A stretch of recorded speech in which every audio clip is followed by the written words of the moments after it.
CM పర్యటనపై ఆశలు పెట్టుకున్నారు వరంగల్ జిల్లాలోని మురికివాడ ప్రజలు. గత పర్యటనలో కేసీఆర్ ఇచ్చిన హామీల అమలు ఇంకా కొలిక్కి రాలేదు. మురికివాడల్లో నివసిస్తున్న వారికి పక్కా ఇళ్లు నిర్మించేస్తామన్న సీఎం హామీ ఇప్పుడిప్పుడే అమలుకు నోచుకుంటోంది. సీఎం పర్యటనతో ఈ పనులు ఊపందుకుంటాయన్న ఆశతో ఉన్నారు ప్రజలు.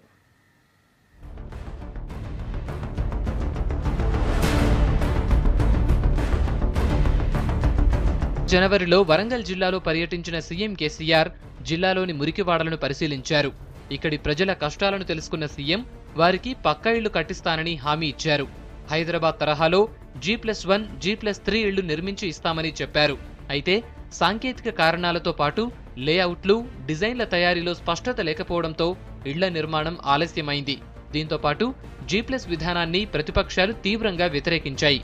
మురికివాడ ప్రజలు కూడా ముందు ఓకే చెప్పినా తర్వాత ఆందోళనలు చేయటంతో G+ సిస్టంపై సర్కారు వెనక్కు తగ్గింది. అయితే అంబేద్కర్ నగర్, జితేందర్ నగర్, ఎస్ఆర్ నగర్ వాసులు మాత్రం తమకు ప్రభుత్వం ఏ పద్ధతిలోనైనా ఇళ్లు నిర్మించినా ఓకేనని లిఖితపూర్వకంగా అంగీకారం తెలిపారు. దీంతో ఈ రెండు కాలనీల్లో భవంతుల నిర్మాణానికి ప్రభుత్వం ఉత్తర్వులు జారీ చేసింది.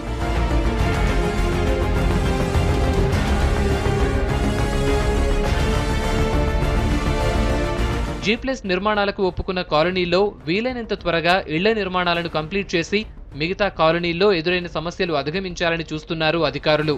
ప్రభుత్వమే నేరుగా ఇళ్ల నిర్మాణాలు చేపడితే లేటయ్యే ప్రాబ్లం ఉండటంతో నిర్మాణ పనులకు టెండర్లు పిలవాలని జిల్లా యంత్రాంగం భావిస్తోంది.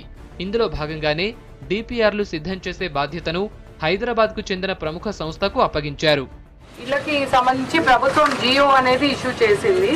సో మీ ఇళ్ళకి ఇల్లు బిల్డింగ్స్ అనేవి ఆల్రెడీ ఒక టెండర్ పిలిచి కన్సల్టెంట్కి ఇచ్చాము. ఆయన మళ్ళీ ఇంకా డీటెయిల్డ్గా మీకు ఎటువంటి మట్టి ఎటువంటిది, పునాది ఎంత లోతుకి వెళ్ళాలి, ఇవన్నీ కూడా వాళ్ళు అధ్యయనం చేసి నిన్న మొన్న వచ్చి ఇవన్నీ సర్వే చేసుకుని వెళ్లారు. అంబేద్కర్ నగర్, జితేందర్ నగర్, ఎస్ఆర్ నగర్లో నిర్మించనున్న G+1, G+3 భవంతుల నమూనాలు ఇప్పటికే సిద్ధం చేశారు అధికారులు. అంబేద్కర్ నగర్, జితేందర్ నగర్లో G+1లో 595, ఎస్ఆర్ నగర్లో G+3లో 795 ఇళ్లు నిర్మించాలని ప్లాన్ చేశారు. సీఎం పర్యటనతో ఇళ్ల నిర్మాణ పనులు స్పీడప్ అవుతాయనుకుంటున్నారు ఇక్కడి జనం. తాజా పర్యటనలో ముఖ్యమంత్రి దీనిపై మరింత క్లారిటీ ఇచ్చే అవకాశాలున్నాయి.